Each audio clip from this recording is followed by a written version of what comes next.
Back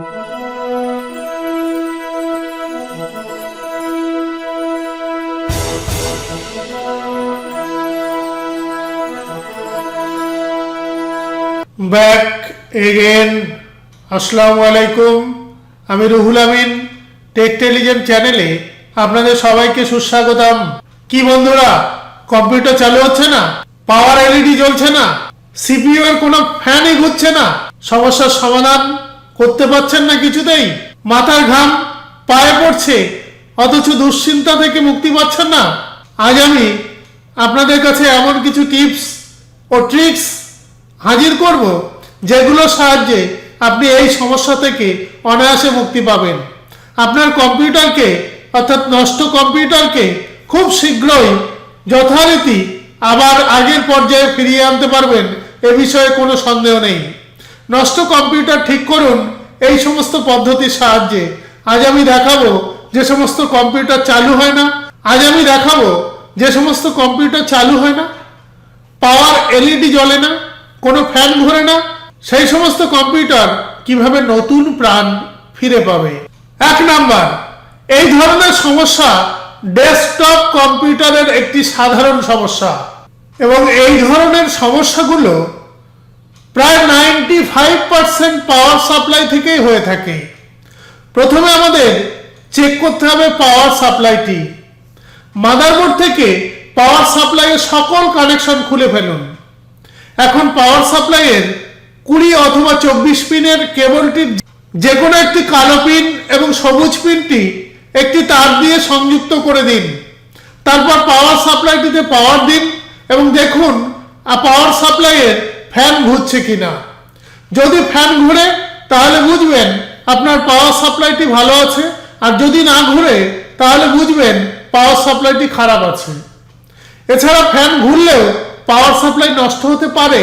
পাওয়ার সাপ্লাইতে পর্যাপ্ত পরিমাণ voltage, ampere, watt যদি না থাকে তাহলে কম্পিউটার কিন্তু কোনো ক্রমেই চালু হবে না।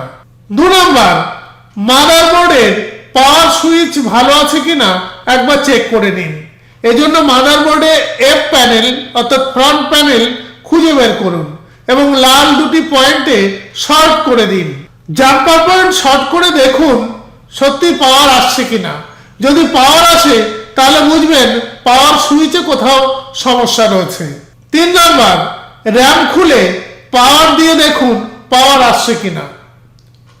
4 নাম্বার, প্রতিটি মাদারবোর্ডের সাথে একটি ব্যাটারি দেখতে পাবেন এবং ব্যাটারির আশেপাশে দেখতে পাবেন একটি জাম্পার পয়েন্ট যেখানে 3টি পিন আছে। জাম্পারের এই 3টি পিন পরপর থাকে। স্বাভাবিকভাবে 1 ও 2 নাম্বার পিনে জাম্পার সেট করা থাকে। আপনি সেটিকে টান দিয়ে খুলে ফেলুন এবং 2 ও 3 নাম্বার পিনের সাথে জাম্পার সেট করুন। কিছুক্ষণ রেখে সেই পিন আবার আগের পর্যায়ে লাগিয়ে দিন। ব্যাস, এবার কাজ শেষ। চালু করে দেখুন। 2 ও 3 নাম্বার পিনে জাম্পার সেট করা থাকলে কিন্তু আপনার কম্পিউটার কখনোই চালু হবে না। সেজন্য জাম্পারকে সর্বদাই 1 ও 2 নাম্বার পিনে সেট করতে হবে। 5 নাম্বার, কিছু কিছু মডেলের মাদারবোর্ড আছে যেগুলোতে সিমস ব্যাটারি না থাকলে বা ব্যাটারি ভালো না থাকলে কম্পিউটার চালুই হবে না। তাই ব্যাটারিটি খুলে পরিবর্তন করে দেখতে হবে। বন্ধুরা, এর পরেও যদি কম্পিউটার চালু না হয় তাহলে বুঝতে হবে মাদারবোর্ডেই মূল সমস্যা লুকিয়ে রয়েছে। তাই মাদারবোর্ডকে পরিবর্তন করে নিন এবং ভালো কম্পিউটার হার্ডওয়্যার টেকনিশিয়ান দিয়ে ঠিক করান। তো বন্ধুরা, দেখলেন আপনার নষ্ট হওয়া কম্পিউটার খুব সহজেই আপনি নিজেই এটাকে মেরামত করে আগের পর্যায়ে ফিরিয়ে আনতে পারেন। তো আজকের আলোচনা এই পর্যন্তই। যদি ভালো লাগে লাইক, কমেন্ট, শেয়ার ও সাবস্ক্রাইব করতে ভুলবেন না। দেখা হবে পরবর্তী টিউটোরিয়ালে। ধন্যবাদ।